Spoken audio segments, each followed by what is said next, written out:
to be a better role player. Maybe you'd be interested in it. Yeah, sounds like a really cool article, Nick. I wish we could get the author on. Well, what do you know? I'm right here. Isn't that convenient? Well, that's amazing. I know.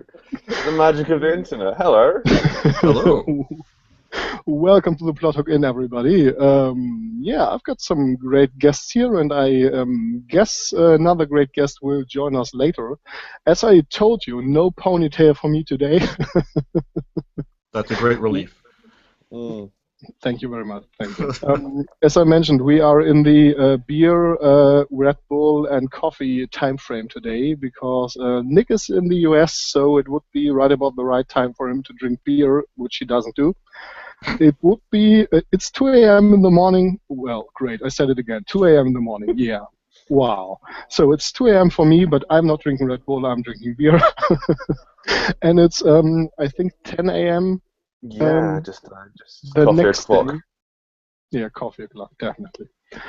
Okay, if you have done your homework, you have read the amazing article. Well, I sound kind of biased there. The pretty interesting article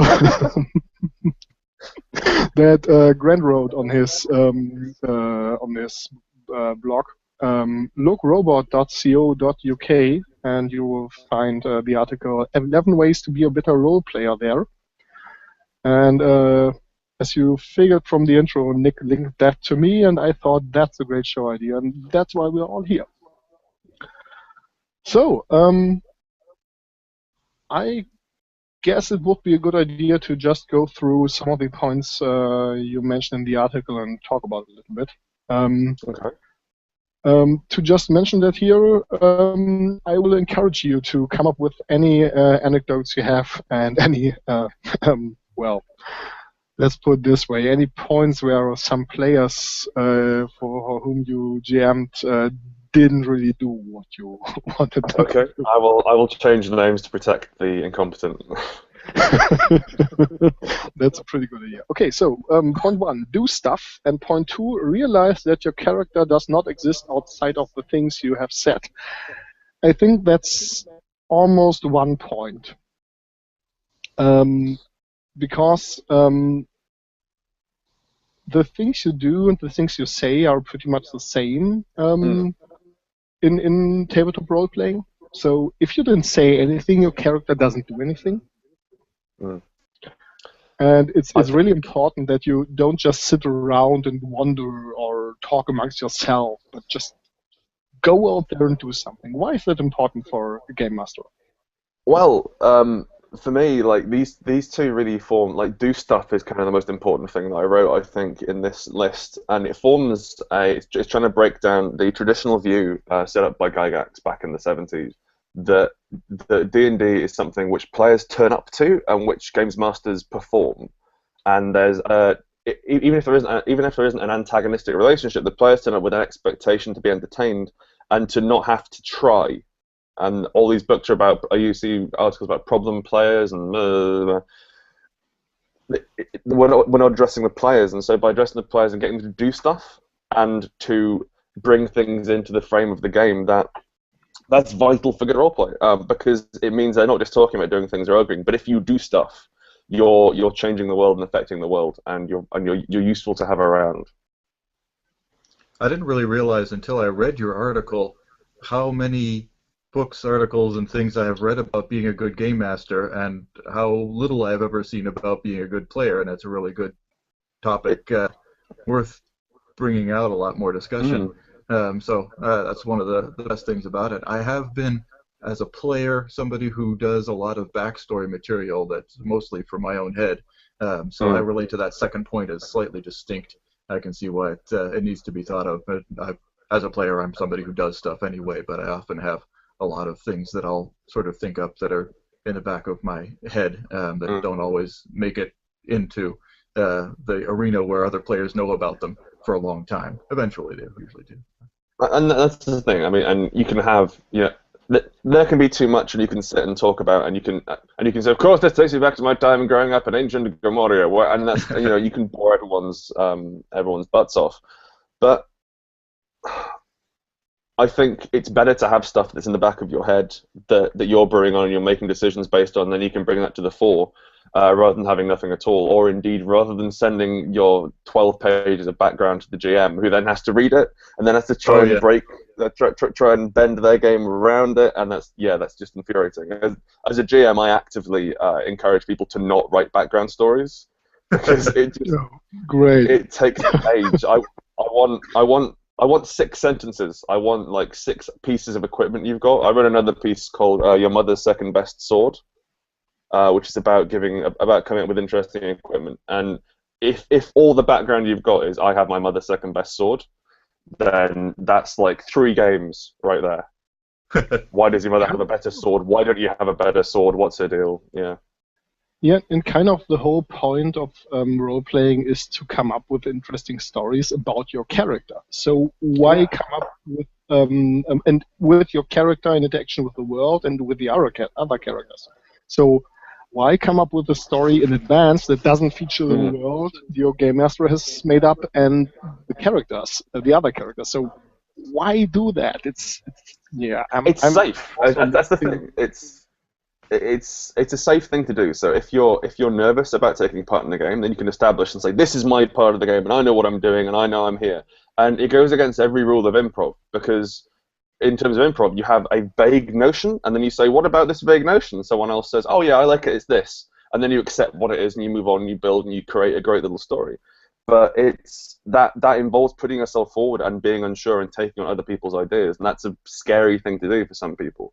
It's much easier just to say, well, I was an elf and my family were killed when they burned down the forest, and I'm angry about them burning down the forest. And whatever. Yeah, I'd much rather see living family members than dead. Yeah, absolutely. They are much more interesting. You have to make up the whole reason why the ghost of the dead family members around. I hadn't thought of that one. That's quite nice, actually. Yeah. That now that you mentioned improv, point 3, don't try to stop things. That's something I kind of have an issue with. But you and half the internet. Yeah. I saw a lot of the responses related to that one. Yeah, and on the other side, I don't really have an issue with it. What you say there is basically, just to sum it up for everybody who hasn't read the article, didn't do your homework, bad audience.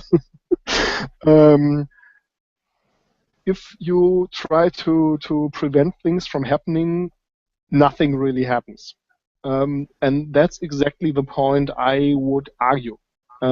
Because something happens in the relation between your characters, and so there pretty much is a point there that has to be made by preventing things from happening. But I totally get your point that you can make the same move or make the same impression by not preventing things, but letting them happen in the first place and then react to them. If there's one part of the article I regret, it's wording it in that way. I think that my own opinions don't quite tie in with what I wrote there, and certainly in the year and a half since I've written it, I've learned and changed and heard a lot of different viewpoints on that. And certainly, like the example I gave of the monk grabbing the fighter's hand to stop him punching someone, I think in theoretical terms, it's fine. In practical terms, we've all been in a game where some dickhead wants to go up and set the king on fire. And you have to go, oh no, please don't set the king on fire. Like we've been planning for months. You've just turned up. We can't do this. The issue there, I think, is at that point you're right to try and sustain the narrative you've got going in the world and sustain the fiction, because it doesn't really fit with the tone of the game to have someone going up and setting the king on fire. Yeah. But certainly, as you said there, it's much more interesting if it's not going to completely derail the current plot line or what's happening to turn up. To have it happen and then turn up immediately after. And that's like to deal with the ramifications rather than saying, no, you don't do that, I stop you. To have, you did that and I'm upset with you is a much more interesting thing, I think, in terms of games. But it's a big challenge. I remember I played in a game of Pathfinder in PAX Australia, and I had the worst player I've ever played with there. I nearly wrote a series of articles about him, but they decided that was a bad thing to do. But I was playing a cleric, and I decided that I would try. I would bravely disarm the traps by going forward and doing it because no one else was doing anything. So I was like, I'm going to solve this. My god is with me, and walk forward. And he actually said, "No, you don't. Your dexterity isn't the highest. The rogue does it." I was like, "Ugh." He was just he was so bad at the role playing. And Yeah. that's kind of what I want to avoid. Is people saying, no, this doesn't fit with my vision of the world. I block you on that one. I'd much rather have characters deal with the fallout than players. And I think that's the kicker. I think there's a multitude of situations that you can encounter in that way, and so the answer really depends on the situation. If And the it's really groups too. something that doesn't fit into the world, my general idea is if there's something that influences the game that is outside of the game, you have to solve it outside of the game. So at that point, Mm. I would completely break the game in terms of many people and say off play, okay, dude, off play. Why the fuck are you doing that? Yeah, It that's doesn't absolutely fair. fit anything. Is it just that you had a bad day at work or something? Because we can work that out and continue gaming later. Mm. And your point there raises an important thing, which I'm toying with. I'm putting together a book at the moment, which is an expanded version of the 11 Ways article, basically about metagaming and how metagaming is a good thing. But what you're discussing there is metagaming, and people, because again we've had that relationship. We turn you be an elf, and then you go home at the end of the 5-hour game. It is a social lever. This is us meeting or people who might become friends or other humans. And if we've got something that we want to work out, it's entirely possible to just step back and say, listen, I'm not comfortable with this happening, or I'd rather the story didn't go ahead, or I'd rather your character did something different. Can we talk about that? And that's the way that grown-ups handle things. And it's rarely mentioned in between players is one thing, but the GM it's always try and dissuade them with by using NPCs or throw difficult monsters against them, and actually just treat each other like adults because we're adults now and we can do that. And I think that's something which a dialogue we're missing in published media as a culture is talking to people outside of game terms. Yeah, Don Diego just had a question that kind of tied into that. Ever had a nightmare of one player making to have you stop the storytelling and lecture them on how to play properly? Yes, is my answer to that. Yeah, it's a difficult thing because it's like how to play properly sets up some difficult things, but the GM is the ultimate arbitrator, and they are responsible for having a certain tone, for having a certain storyline, and yeah, I mean there are ways to play, and if it doesn't fit, if you're not fulfilling the social contract or you're not aware of the social contract, then it's the GM's responsibility to say, oh, okay, guys, this is the way we're acting in this game. Like we don't treat NPCs in this way. We don't make jokes to NPCs. We don't act in this way. We have respect for each other's plot lines and things like that. That's a thing which you need to discuss. Yeah, but yeah, I mean, I really like that you know the big model. For everybody who didn't really get that, there's a theory in role-playing theory that's the big model. Look it up; it's on Wikipedia. And that already defines how important it is. And every gaming group has kind of a social contract going on, which is unwritten in most of the times, most of the groups, but it defines how we play this game. And if people participating in the game master and players alike, have a different worldview, kind of how to play this game, it will not work. It will be a dysfunctional group, and you will get into all kinds of trouble. I do think the spirit of the improv as at least a sort of a default position makes sense. There are going to be exceptions to don't interfere with somebody else's action, but if you're at least giving it the attitude of I want to try and put something into the game and not take something out of somebody else's enjoyment of the game, that's a pretty good policy, with whatever rare exceptions there need to be. I think the other thing that I'd put in, like addendum to the don't stop other people's actions, is don't ignore people. Mm. Something which I noticed fairly recently, actually. Like, one player wanted something from another character, and that character happened to be going through a really serious scene, and so and there was a slight miscommunication on the part of the players, and knowing who had what in character, but it ended up with one player ignoring the other, and for the player who was trying to get the player who was trying to have a conversation, it was quite frustrating because you could see him going, I just want to carry, and and like it wasn't acknowledging his input, and I could see it was frustrating, and I ended up sort of having to basically step in and say, so what is it you're after here? Why aren't you talking to him? Okay, can we get some reasons for that and talk about it rather than just this doesn't happen, which is which can be as frustrating as having someone try and stop you do a thing.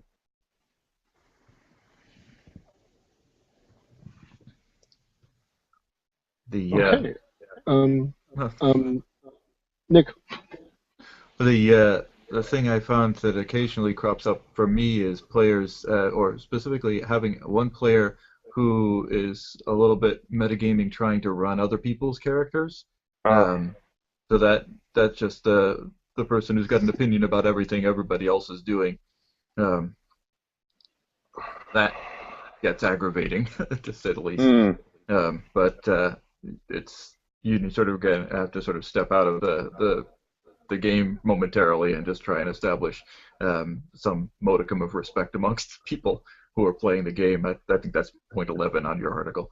Uh, the thing that always pisses me right off is when you get a player who tries to GM, and I just no, like players will tell you how to run your monsters, or monsters can't do that, or monsters wouldn't do that. And, oh, please no, really? That's not. Yeah, I don't think I've I had ever had one that guy. happen. Oh, I had a game of I was running a Dark Sun D&D Encounters game in my friendly local gaming store back in the UK, and we had 6 players and one GM, and one player, absolute power douche, um, tried to play all of our characters, including all of my monsters, Wonderful. during a combat scene. It's like there's no point in us showing up, you tool. It was really frustrating, and I did not invite him back. But yeah, having respect for other people's characters, but also having the ability to say, I think the maturity to open up your character to others and saying, you know what, my character wouldn't want to do this. I want your character to persuade my character to come, and basically being grown up enough to say, I want to see this scene. I know I'm going to go along with it. I know that my character's going to go along with the plot because that's what's happening and that's respectful. But I'm also interested in keeping the character of my character strong. So let's work out why together. And I think this metagaming aspect you mentioned earlier is really not the worst way to go there, because if you just do something without explaining it at all, it can make things difficult. I've been in a situation where I found my character and that tries to the next point 4, take full control of character, Yeah. where I didn't really think that my character would go along with this, and that my character, I didn't really see the point where my character could tie into the story right there. Yeah. And we've all been there. And what I wish I would have done is just to take the game master outside, or just say, okay, let's break it here. And I really don't know what my character could do to get into the plot line right here. So I'm not trying to put any obstacles in the way of the plot, but I would really have to step away from everything I think that makes up my character. Mm. Give me something else. Maybe this or that or that. Well, And I like, think yeah, that's really important thing to do, to just explain your actions. because otherwise you're like, no, I'm not going to do that. No, I'm not interested. Okay, I'll come along. Whatever. I don't talk to the people. I don't take part. And there's no reason. There's no reason if you're showing up. If you're not having a fun time, then there's no reason for you playing the It's game. the sulky adventurer. And Yeah, I actually took this approach with one Cyberpunk group where there were a few players who really didn't think their characters would participate in anything unless someone was giving them money for it. Mm. And that really annoyed me because I felt like I was played. And I felt like they were taking advantage of that, and the other characters who were easier to persuade to participate in the plot didn't get any money. So that was kind of unfair. So I basically said, "Well, great. I really really respect your position there. I will call you when we are finished with this plot. Then you can return to the room." Yeah, that's fair. And that worked quite brilliantly. Brilliantly. Yeah, Not I'd every give them a game bunch is of for every money and player. then start persecuting them for being too wealthy. You know, all these people comes trying to rob them. Yeah, That would have There's been a a great idea too, but I there's think an that's more excellent. the sadist game master bastard part. Have you guys read Sorcerer by Ron Edwards? It's no, I haven't. it's an indie game. It's very Ron Edwards, so it's very aggressive in its tone. But it's a very interesting game. But one of the things it talks about, which I haven't seen anywhere else, is setting up a role playing group, and it compares it to setting up a band. So when you set up a role playing group, it's like having a jam session or setting up a band, and so you're going to make a certain kind of music, you're going to make a certain kind of experience, and not everyone you know is going to be suited to make every kind of experience. Not everyone's going to fit in with everyone else, and there's going to be certain combinations which work well. Unfortunately, seeing as a lot of people in our circles deal with ostracization from a lot of outside social circles, will accept anyone, and which leads you to 8-9 player games which don't work. With people who don't like each other, who don't play well with each other.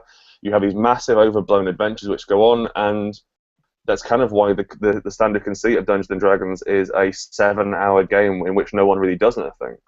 And I think that it's okay to have, well, actually, for this story, I still like you as friends, but I need 3 of you, and then we'll tell this story. And then perhaps, like, for a different game, we'll have four entirely different people. But not every game is suitable for everyone, you know. And I think that's something you raised with the Cyberpunk game. That I'm sure it would be hella cool if they want to. Okay, so 3 of you want to get paid, then someone hires you to rob a bank. Great, okay, and they're motivated and they've got the big fat stacks of cash, and that's great. And they can have fun with that. And then the other 4 people who have actual motivations, they can have fun with other things. And that's something which we don't. Again, conversations which we're not having. I think which we need to have. Yeah. And when I set up a game, I do exactly that. I try to work with my players on the whole setup, on the whole campaign, on how we are going to run things. And my question usually is, okay, this is the game world, this is the kind of campaign I want to play. How does your character fit in there? And if your character doesn't fit in there, how do you think we could modify the campaign to make it fit to your character and to make your character fit? Yeah. This is a story. Sorry, your character's in this story. This is not your character's story. I'm just going to quote myself there, but I think that's the important thing. Yeah. Quote myself. Well done.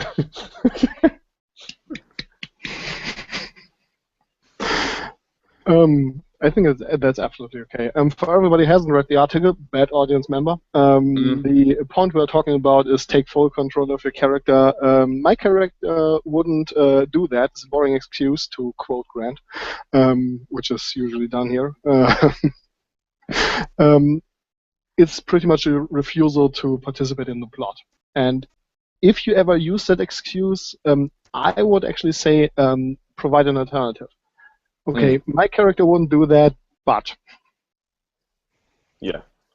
Or my character wouldn't do that, so trick me into coming. Yeah. Or, like, drug me and put me on a plane, like B.A. Baracus. You know, fine, okay. Like, I'm going to be involved, but I don't have to be happy about it. And that's the thing, right? If you watch a TV drama like Doctor Who or Buffy the Vampire Slayer or anything, the exciting missions are where the characters are not... are not in their element. Like when you've got a combat character trying to go into a social situation, that's really interesting to watch because they're not good at it, and so they're challenged and they're overcoming their problems, or they're not overcoming their problems. But that makes for good drama, rather than everyone only doing what they're interested in and proficient at all the time. That's work. That's not drama. Yes, Yeah. rant over. No, I would argue that a little bit because you kind of have to cater to what you have in the group a little bit. So you can't really make a purely social adventure for a group of brutes. Of Well, you course, can do that, but everybody's going to be frustrated at the end. Not I like think a everything in moderation. campaign. Of course, I think having if all your players have decided that they want to have fights, an important part of role playing is realizing power fantasies and realizing and also being able to feel proficient at something in a world, which is great. So I think I was perhaps exaggerating a little bit. It's important to have. It's important to if a player says I want to be good at this, it's important to give them the chance to showboat and the chance to be good at it on camera, as it were. But also sometimes to challenge them and to say, well, here's a situation which you're not going to be entirely proficient at. You're going to be at your element. I want to see how your character deals with that. I want to see them overcome adversity rather than merely perform well. As a player, I actually enjoy those situations quite a lot. I like making up somebody who's got proficiencies in one area and then just jumps in and tries out something that they have no particular skill advantage or natural advantage that is going to make them automatically likely to succeed. But sort of embracing those things as challenges and just trying to get through them. I have fun with those situations as a player, and I enjoy throwing them at my players when I'm running a game as well.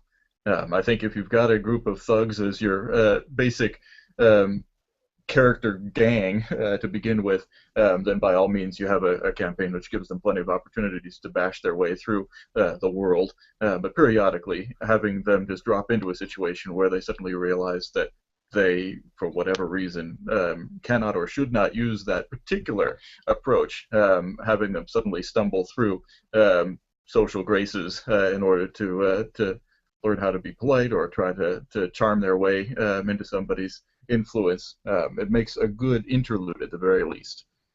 Yeah. And similarly, like watching non-combat characters take part in combat situations. Oh yeah. I played a talkie character in a one-shot Geist game that happened recently, and we had a brawl against this big shape-changing monster. But I knew I was terrible. I knew I couldn't help in combat directly, so I started, dragging people out of the building and like slamming doors and doing other things. But it was a challenge to say, you can't fight. This is a fight scene. What are you going to do? One of the wonderful you can't things talk. about This is a talking scene. What are you going to do? One of the wonderful things about being unproficient in the fight scenario is it tends to make you improvise.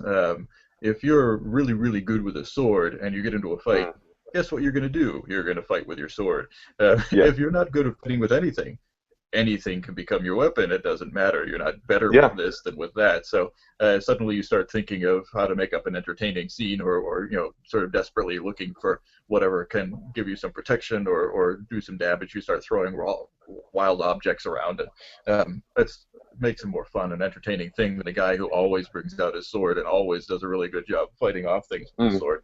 It's consistent but predictable. Has anyone of you followed the TV series Leverage?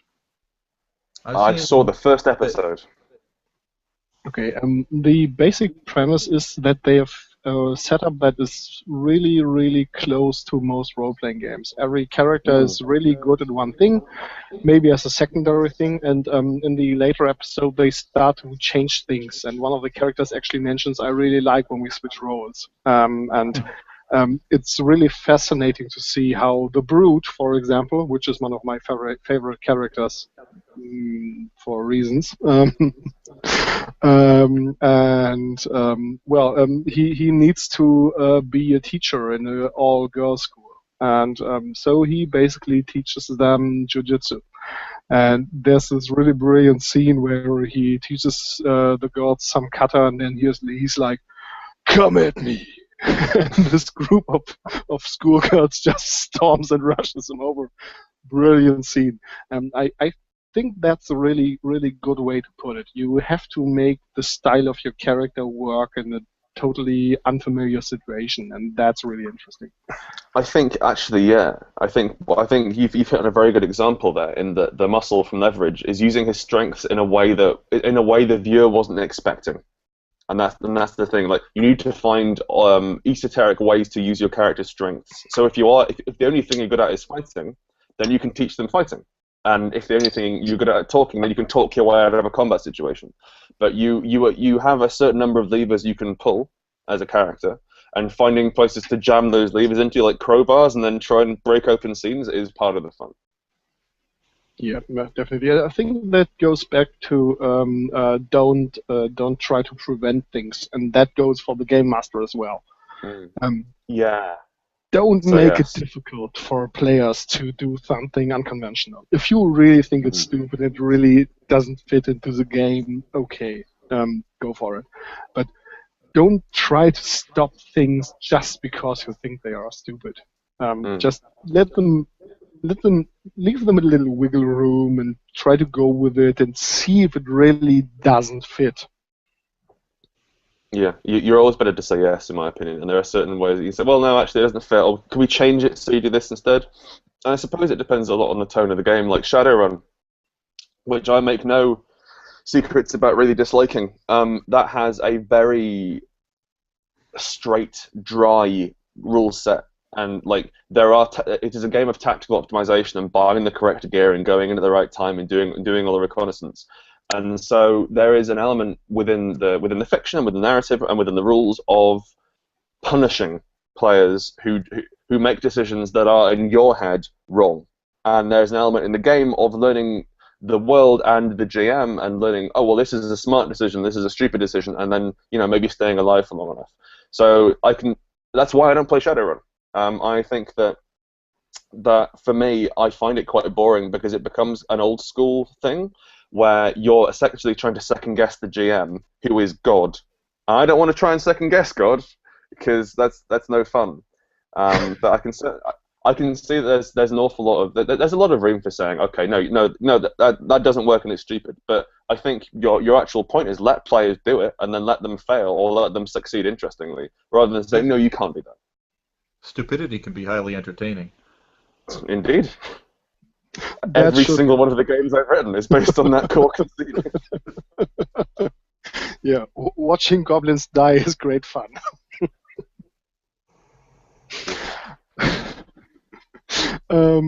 Yeah, well, we should play Shadowrun together because I stopped GMing and playing Shadowrun after several years for pretty much the same reasons you told me. You just talked about, and I think I found a way around that kind of. So we really should break out the old rule books, edition 3, nothing on that, and try that once. You will probably find that I GM Shadowrun quite differently, but yeah, I totally see what you are going for there. Let's move on. Let's move on. 6. Don't harm other players and know the system. Don't be a dick about it. We have had complete shows about those 2 points. They were called The Dark Side for everybody who wants to go back, which was mainly about death of characters, player versus player, and rule lawyering was another episode. So I would really like to kind of skip over those and point you to the 2 episodes there. I think that yeah, well, if you read the article and watch the shows, you pretty much know everybody's opinion here, so we don't really have to talk about that in depth. Except for if one of you I'll say really... one brief thing to change my original point. It is okay to harm other characters so long as they know it's coming, and that's the thing. If you're all playing, if you're all having a fun time in a D&D party and the rogue steals stuff from you and you have no retaliation, that's boring. But if you're playing Dogs in the Vineyard, say, where you're intentionally having crises of faith against each other all the time, super great, do it. It depends on the tone of the game and what you've discussed beforehand. Yeah, but sure. Rules lawyering is, no one likes rules lawyers. I think that's a pretty easy punch. We're punching down there, lads. Nobody's carrying banner signs saying we want more rules lawyers. I want the game to go slower. Yeah, no Yeah, one's a fan. and at the same time, everybody on that hangout pretty much admitted to that they have been ruled lawyering in the past. Oh God, So me too. Yeah, me too. You know, we all do it. obviously, It's a thing, and we just try and I'm taking it one day at a time. The fact that I can't remember any rules really is a problem when I try to rules lawyer. Even games that I've written, I'll go, well, actually, excuse me, guys, I think you'll find you're throwing 2 dice, and then someone will explain, no, God, sorry, it says 4, you've written it in the appendix. Oh, yeah, of course, 4, well, I meant, no. does it too? So just really close, just right here. Yeah, anyway, let's move on. Yeah, that's why Nick and myself don't write any of the systems we play. We made up down. So I know you do, Nick. Sorry. Okay, let's get to point 7. Give the game your attention. If you can't give your full attention, step away from the table. I have actually been playing Minecraft not only while gaming, but also while game mastering an online game. I have to Are you admit playing that. it now? Are you playing Well, Minecraft now? yes. Actually, I don't really have your faces on the screen. No. I wouldn't drink beer while playing Minecraft. That would be stupid. Yeah, you might build something wrong. Yeah, okay. No, it's a strange thing. Like it was very much a black and white point I put forward here, and it's not always true. And like if someone's off in a long discussion, or if someone's off in a little scene, and they've got like maybe quite a high intensity scene that you can't take part in, and it doesn't warrant you commenting on it. It's fine if you want to basically decompress for a minute or two and step back, so you're not just sitting there staring at each other. It lets you step back from the scene and say, I'm willing to talk about the game, I'm willing to join back in, but right now I realise that my full attention isn't needed or required for the scene, and that's okay. Personally, when I run games, as you might have noticed with Goblin Quest, as you saw last night, I don't slow down, I don't stop. I run games super hard for as long as I can to keep everyone entertained all the time, and then burn out after about 3 hours. And that's fine, and that's my style. But certainly, if you have a much longer talky campaign with multiple different plot threads and multiple different talking points, then yeah, it doesn't matter if someone goes on their phone for 10 minutes. But honestly, playing a game whilst you're in combat, say, that strikes me as rude. I can't quite hack that. Yeah, and I've had a whole new level of that problem since I have like 2 main places where I live, and the third place I live is the German Autobahn. So I move around quite a bit. So the only option for me to play regularly and I need my fix about 2 or 3 times a week is to play online and to play in these Google Hangouts or whatever. And we actually started with Cyberpunk, which was Skype and Cyberpunk, and moved on to Ventrilo, then TeamSpeak, and then Google Hangouts. And the moment we switched from the push-to-talk voice only to camera and sound always on setup, we just realized how much stuff everybody had going on while they were gaming.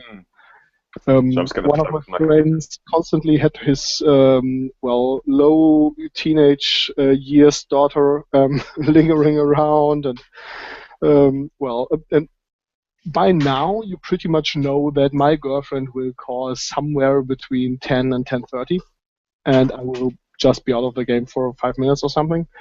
And you know that Jack's sons will come by at 9:30 and say goodnight to their dad, and look at the camera and the strange guys there on screen there. And you know that Rotin's daughter is going to stop by sometime and all of that. So the thing I really don't like, if I ask someone who's obviously sitting in front of the screen, and I'm like, yeah, well, this and that happens, so I know what your character is doing, I know what your character is doing, so what is your character doing? And the guy's sitting there like, what?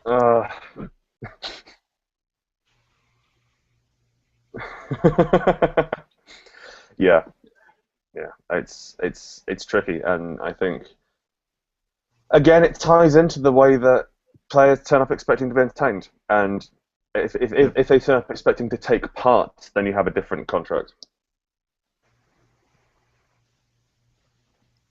Yeah, I think that's one of the interesting ideas about making the analogy between role-playing games and improv or musicians in a band, for that matter, is just that it's more of a cooperative venture where there isn't necessarily the playwright and the actors, where one person Yeah. creates the script and all of the world, and the other people are just reading the lines you give them. It's more of a contribution from everybody around. I think that's a really good approach to take, And listening can be a contribution, like just being aware of what's going on, especially if it's a game such as D&D, where the core understanding is that everyone's in pretty much every scene. And something like World of Darkness, or say 7th Sea, perhaps, just pulling games off the top of my head, not everyone will be in every scene. And not every character needs to know everything that's going on. But in D&D, you're generally just knocking around a dungeon, or you're in a city, or whatever, but everyone's doing everything, for better or worse. And to not listen in that situation really can be quite stressful. And like I've had players, like I've had a good run of players generally, and they listen to things, and I'm not against shaming them if they do that. And like just calling them out and say, look, listen, I'm sorry, am I boring you? Is this not exciting enough for you? And generally, if you do that, they'll stop, and that's fine. They'll learn, and they realize that that's not something I enjoy in my game or something that I support. But I've had a good run of players, and especially now as we get as I'm getting towards 30 now, and the number of players I've got has dramatically decreased because I just stopped talking to people who I don't like, rather than forcing myself to get along. Yeah, it's like, oh, you know what? I want to role play with you 4 people, and everyone else can piss off, and so you bring 4 people in, and then that's it, and then that works. And I know that works. So I know I don't have to worry about them every week. But yeah, I think that's. It's sad growing up because you lose time with role playing. I've noticed. Like I used to role play every single night of the week when I was in uni, and that was really exciting. I learned so many systems and met a load of really cool people, and I met a load of dickheads as well. But now I role play once a fortnight, maybe once a week, and that's a shame because I really miss having the time to do it. But because I'm married now, I don't have a proper job. I'm a games designer, but my friends have proper jobs. And it can get in the way, and that's a shame. But I think it's nice just to have a core group of people who I know I can rely on to turn up on a certain day and do well, and that's great. I think we're getting way off topic. Yeah, but I don't know if this was on air or off air, but I have actually been asked how many role-playing games I've walked out of because I have said it a lot on air that, well, if that happens, I'm out of the game. Do whatever you like, but not with me. And I've walked out of a ton of games, and Really? there are so many groups I've just been in for one night, and then I was like, yeah, keep playing your game. It's great for you. Okay. It's not great for me. So did you walk out halfway through the session, or at the end you say, sorry guys, I'm not interested in taking part? Usually at the end of it. And I was like, yeah, great, we'll play next Monday, and you will play next Monday. And it has actually happened that I have walked right out of some games, but well, that's like D10 games maybe. I gave up halfway through my very first combat in Champions.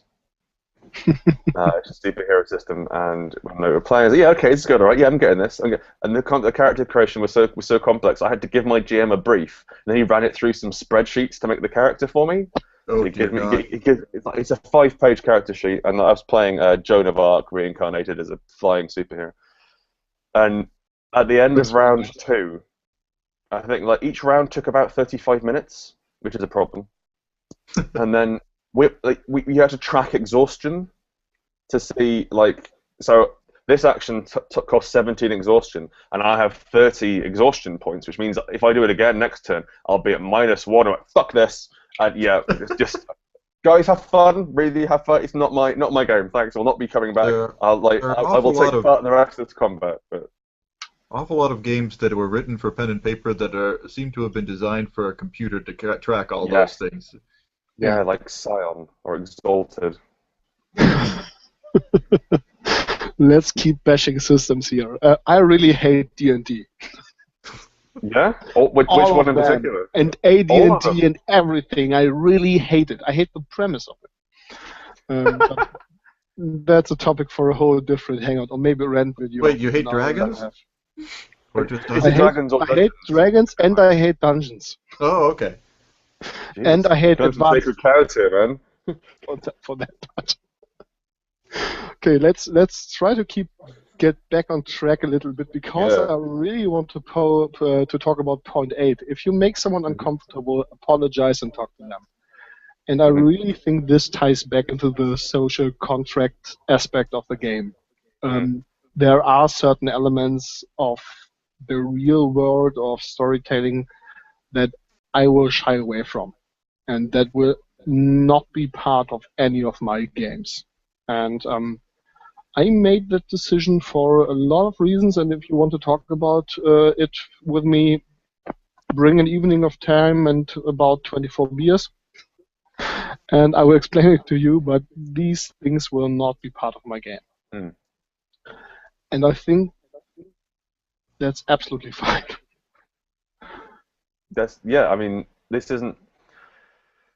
You are not a computer. You are not running a world in which the players can do whatever they want. And if you're a storyteller primarily, and if you're not interested in working together to make a story with players about a certain thing, then you're not obligated to do that in any way. Like the only way is if you said, yes, I'll definitely run a game about this subject for you, and received money for it, and then you don't do it. That could be a time in which actually that would be you going back on your word. You paid for it. But this, we're all friends here, and if you don't want to do a thing, you shouldn't have to do a thing. And players can be like, again, like if players are convinced that they can do anything they want because their character would do that, then that sets up some really messy power, dynamics for you. And again, denying them agency. But at the end of the day, this is our story as a group, and it should be one which we're all comfortable speaking about. What about you, Nick? What I think I trade the same sort of. I don't know that I've explicitly said I wouldn't deal with this topic or that, like rape or slavery or some other very dramatically taboo type of subject in the games that I've run. I just haven't done that. So it's sort of omitted without any really deliberation, and I haven't had it get brought up that much by players, so it's never been an issue, I guess. Well, it hasn't been an issue in like 20 years. Back in college, there were players who came up with, there's one guy who liked to run female characters. This was a D&D thing, so it'll really annoy Daniel. But the comeliness score, it would always be 18, so he'd always build the most beautiful female character he could, and then try and use it against other players in ways that made them all feel really creepy. It sounds like he was dealing with some own problems. Of his own. I hope he worked those through. I hope he's more comfortable with who he is now. That's another issue that I've got actually. Something which I didn't mention in the initial document, but under harming other players, making other players feel things or making other characters feel things can be really violating. And so that manipulation. I persuade you to, you know what, I'm going to roll persuasion. Oh no, you give me your sword. But I don't want to give you my sword. Well, it doesn't matter, I roll persuade, and you have a really low willpower, so I'll take your sword, please. And, it's strange because rules as written, that's how it works. And you could persuade an NPC to do it, so why can't you persuade a PC? But in other news, don't tell each other how to feel unless there's explicit rules in the game for that sort of thing. Yeah, if there's... many systems actually take PCs out of that, and specifically say if you want to persuade the PC, persuade the player. If you kind of have if you're not quite there and the player who is to be persuaded is kind of on the fence, then you can roll, but basically persuade the player. And I think that's actually fine. So just do it. It's all about consent. And I think that it does. It works in a group where everyone's willing to take on ideas. So if like, oh, I think I should borrow your sword for a while, Paladin. The Paladin's like, no, I'm not going to give you my sword. That's not very interesting. But I'm this is my sword. It's my favorite sword. There's no way I'm going to hand that over. It's a more interesting story if the cleric borrows the Paladin's sword and it's really heavy and he can't use it properly. And the Paladin's without his sword, and what complications is that giving him? Because the Paladin said yes. And once you start getting down to dice, it can become very stressful for the Paladin because he didn't want it to happen, and he's been forced into doing it. But yeah, there's ways in which we can do it, and we've been discussing them for an hour, which is just discussing out of character. Yeah. Style also makes a difference. I think if you're running that scenario of persuading somebody to give you the sword, if the person's role-playing it entertainingly, and they seem to make a decent case for it, then as the game master, I'm more likely to allow the chance for it to succeed. I write my own game system, so there's no automatic success on a persuasion attempt in anything that I've written. The task is always a fluid difficulty level, so I can say, oh, you're trying to persuade the other guy to give you his sword. That's not really within the range of possibility for your character. I can just sort of set that. There's no rule I can look up that says, oh, I have at least a 15% chance. Let me roll. But if there is some sort of ability, now you've got hypnotic powers, some sort of mental domination ability, and then you're turning it against the players. That's A, kind of a jerk thing to do, but B, if it can be role-played entertainingly, at least a little bit more satisfying for the player under the effects at the time, and the group as a whole. I was a huge fan of the way that New Ward deals with this in Blood and Smoke, in that they handle mind control by giving you experience every time you get yourself in danger because of your mind control. And that's great. Like it mechanically rewards you for acting out of character in that way, or for playing up the effects rather than say no, you have to do it, and it's no fun. It benefits you rather than punishes you, and I think that's a very smart way to put in a story game.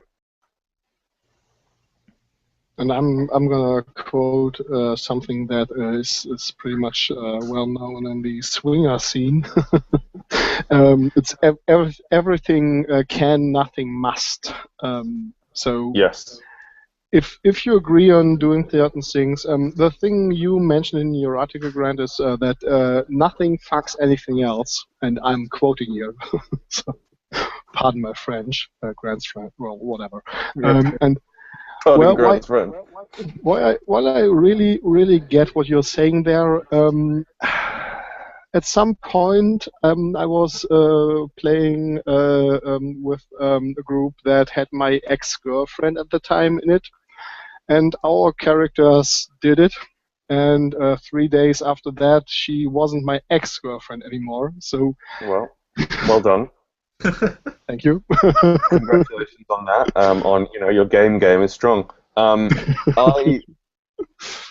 Listen. There was obviously consent given in that situation, and it didn't bother anybody else in the group, and there was obvious sexual tension between the players and between the characters, and so. Yeah.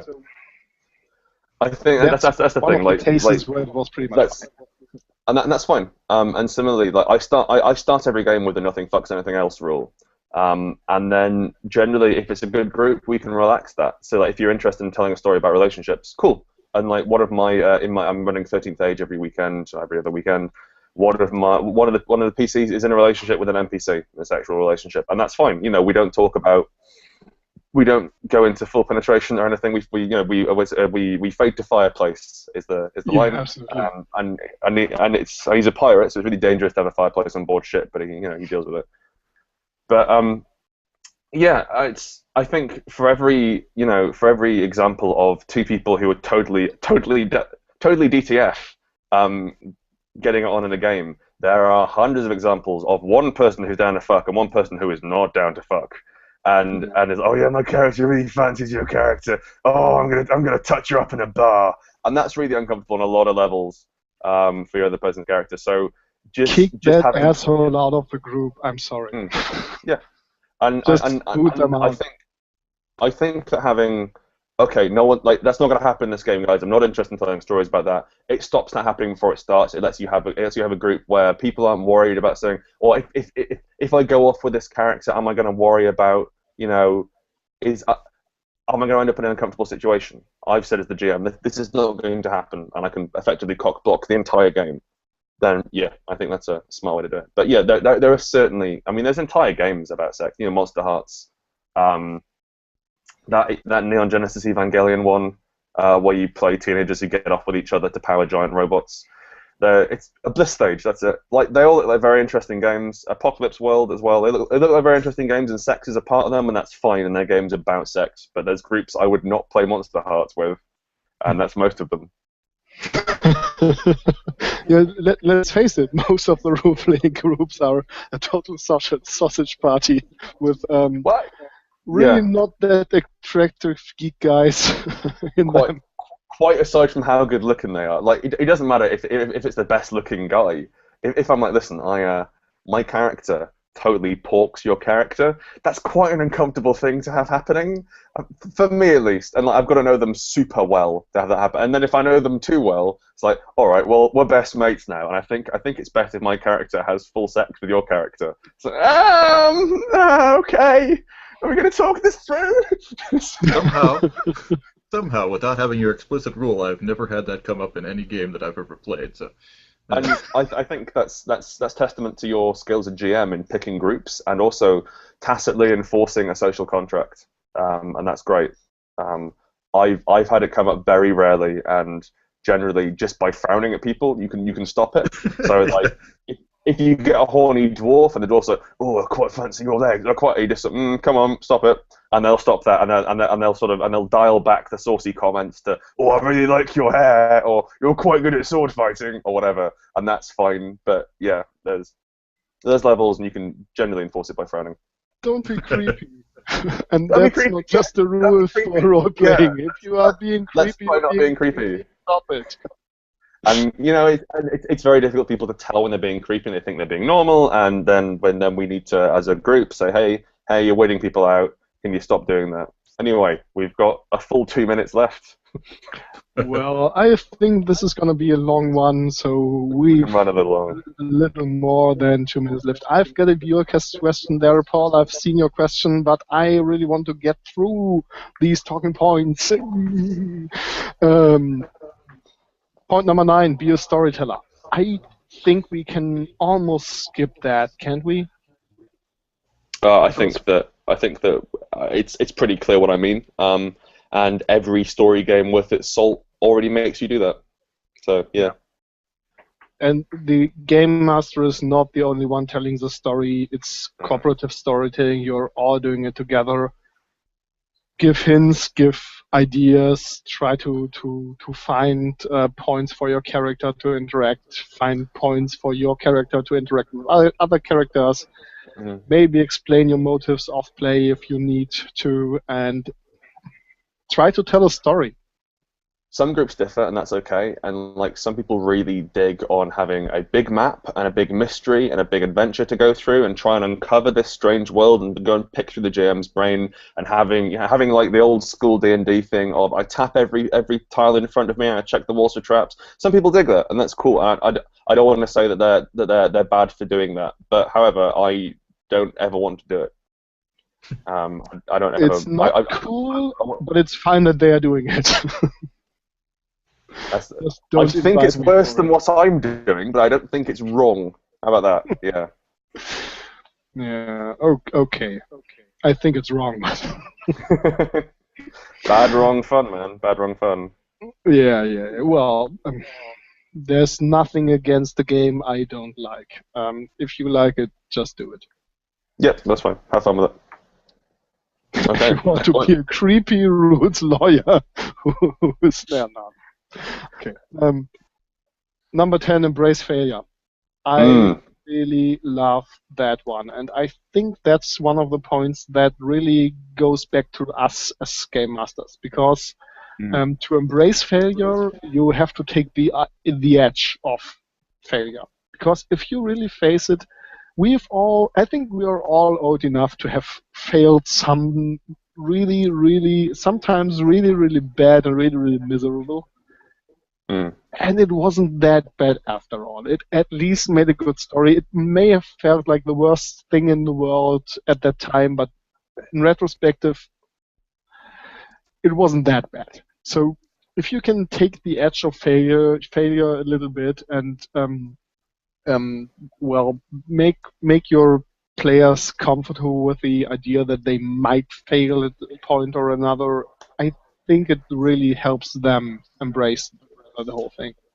I've just posted a link to a supplementary article I wrote on this very subject, which you can stick. I don't know whether that's gone up on the main page or whatever, but it's there. I will put it in the video description later. The core idea behind it is that when you do something, you want the world to change. When you act, you want a reaction. And if when you roll the dice, you get a 2 or a 3. It's a big negation, and that's why it's so exciting and to get a 1. It's kind of cool to get 1s because something fucks up and it's exciting and bad things happen and story happens and the world changes. And every time you fail, the world should be changing. So you can learn a little something about your opponent, or your opponent says something interesting, or you change position narratively, so you fall over and you're grabbing onto a ledge or whatever. It doesn't have to have any mechanical terms in it, but when you pick up that dice, you want the world to change. And if the world doesn't change, it can be very frustrating because your feedback loops aren't working properly. Yeah, I very much like the idea of the narrative opportunity implicit in the horrible rolls, as opposed to simply death. The way of just describing misfortune and making it sort of a trigger or a springboard for how the adventure just got a lot more interesting. Let's roll 3 times on these failure tables. You break your leg, break your weapon, and fall down. I hate tables. Tables are difficult. Tables are there's a lovely blog called the Dungeon Dozen by a German chap, I believe, who writes D12 tables for things you wouldn't have thought of, and he's been doing it for several years. But they're intoxicating to read because each one of them is a little story, a little plot thread. And I think rather than necessarily rolling on tables, they're great as a shorthand way of saying, and this is the world, and here's some world building, and here's some things you might see.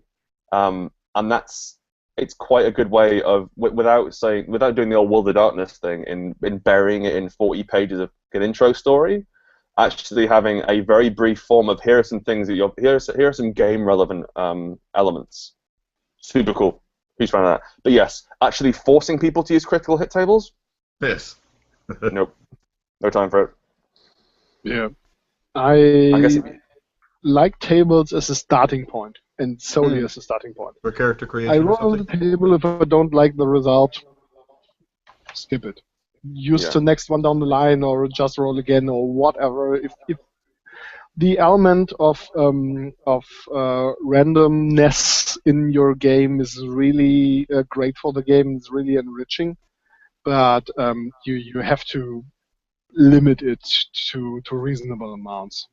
I got in a lot of trouble with my players when I ran Dark Heresy. I ran Dark Heresy for a year and a half. We had a Psyker, my girlfriend, and later my wife was playing a party Psyker. And in Dark Heresy, the rules are if you roll a 9 on a d10 on your summoning roll, shit goes down, like weird shit goes down. And there's 2 big tables that you roll on, and it gets weirder and weirder and weirder until basically the Psyker disappears and the demon host replaces them. And I'd got into a lot of trouble because I'd roll something and go, oh no, that sounds pretty boring. Let's try again. And like you get something like all the plants in the area die. I'm like, no, that's not good at all. You all float for 3 rounds instead. And they didn't like that because I tried to make their lives as interesting as possible. And apparently they just wanted the food to go off and for horses to be scared. But yeah. There's random tables are very good for, I think, keeping the GM at a distance as well. So if you want to be cruel to your players, you can say, hey, it wasn't my fault. The rules say I roll on this table. I rolled on the table, and I'm enforcing what it says. And it lets you do dickish things, without seeming like a dick, which is nice. Yeah, always a good thing to have something to blame. And I will just mention point 11, play the game, and I think our whole conversation pretty much revolved around that one. Precisely, yeah. So I think we can take about a few more minutes to just converse amongst ourselves about stuff. What do you think of I'm gonna plug my game. immersion? That's all right. What do you think of immersion as a role-playing game aspect? I mean, somebody getting into a character and then constantly playing as character versus sort of describing themselves indirectly. How big a deal do you think that is? Yeah, Grant, what was the article called? Brecht and what was the other guy? Yes, Stanislav? Stanislavski versus Brecht in tabletop role-playing, which is the wankiest article I've ever written. I quite enjoyed it. Oh, it's not bad, but it is kind of wanky in that I'm comparing Stanislavski and Brecht to Dungeons and Dragons. Basically, just to offer a précis of the article, Stanislavski is one of the great proponents of method acting. So you would completely inhabit your character and act as your character and do as your character would do, which makes for a very strong performance. And Brecht did a load of really weird things, which really underlined the fact that what you were watching was a performance, was a theatrical performance with an end goal in mind. These aren't just normal people walking around. And I think that there is a movement amongst role-playing to embody the Stanislavskian tradition of saying really, being your character and thinking what your character would do and doing what your character would do and staying true to your character, which is great if someone's already written a script. But if no one's written a script, then you have these characters who might not get along and who aren't acting as though they're in a game, and it kind of breaks down because you're improvising this as you go along. Whereas if you run it with a Brecht, with an eye towards Brecht, then occasionally stepping back out of the game and saying, no, you know what, we're in a game, it would be more fun if this happens, so I'll take on this, my character will do this suboptimal action. I think suits me better. I think also that we've got a big responsibility as GMs in terms of immersion to enforce a magic circle. So to have this is a safe space to roleplay. You will not be judged for making pretend here. You're allowed to laugh. You're allowed to get upset. You're allowed to get really passionate about your characters, and we're not going to laugh at you for doing that. The same way, like, you wouldn't sing on the street. You wouldn't walk down the street and sing. But if you're at a concert, you'd sing along, and you'd jump up and down, you raise your hand like, yeah, we're singing. That's because the magic circle, the concert, has allowed you to do that. Yeah. And I think establishing a magic circle is very important to let players feel confident and comfortable in performing for others. I think it's kind of like driving your car. You're like 80-90% there driving the car, but you need to this 20 to 10% to look out for things that might happen, to just anticipate. Yeah. Well, there's this hatch and there's like a driveway behind it, and maybe I should slow down a little bit, because if I was coming out of that driveway, I would probably not think that I'm driving here like 100 miles an hour. Social awareness. Yeah, social awareness and role-playing awareness, plot awareness, whatever. So you are playing your character, you are really deeply into your character, and you get angry when your character gets angry and everything like that. It's great, that's fine, but you have to keep this 10-20% of your mind on the plot and on what's gonna happen. And okay, my character's angry now. I'm not gonna kill this other person. Maybe my character would, but also crucially, my character doesn't exist. Yeah, my character's not a thing. My character is a chess piece which I control, and I can push as much or as little as I want to that. Yeah. I am going to have to go and pee very soon, gents. So I'm have to love you and leave you. But before I go, I'd just like to plug my Kickstarter. That's all right. So I'm doing a Kickstarter. The thing here, anyways. Plug away. Cool. Okay. So I'm currently kickstarting a game called Goblin Quest. I'll just read you directly from the blurb. It's a tabletop role-playing game about slapstick violence, fatal ineptitude, and the greatest adventure of your life. You each play 5 goblins. Description. So cool, excellent. Yes, thank you, please click. There is you play 5 goblins in sequence, not in parallel, and they all die. It's like itchy and scratchy, crossed with animals of farthing wood. It's lots of fun. We ran an exhibition game last night, and our next stretch goal is we get some actual famous writers to write for us. So we've got Rob Heinsu, who wrote 4th Ed and 13th Age, Ken Hite, who wrote Trail of Cthulhu, Robin D. Laws, who wrote The Gumshoe System and Feng Shui, James Wallace, who wrote The Extraordinary Adventures of Baron Munchausen, and McGuay Baker, who wrote 1001 Nights and Cyrun, have all agreed to do some adventure seeds, which is super exciting because they're all basically my heroes, and I get to have them write for me. So the next stretch goal is that. So please come along, have a look. If you feel like picking it up, please do. That'd be great.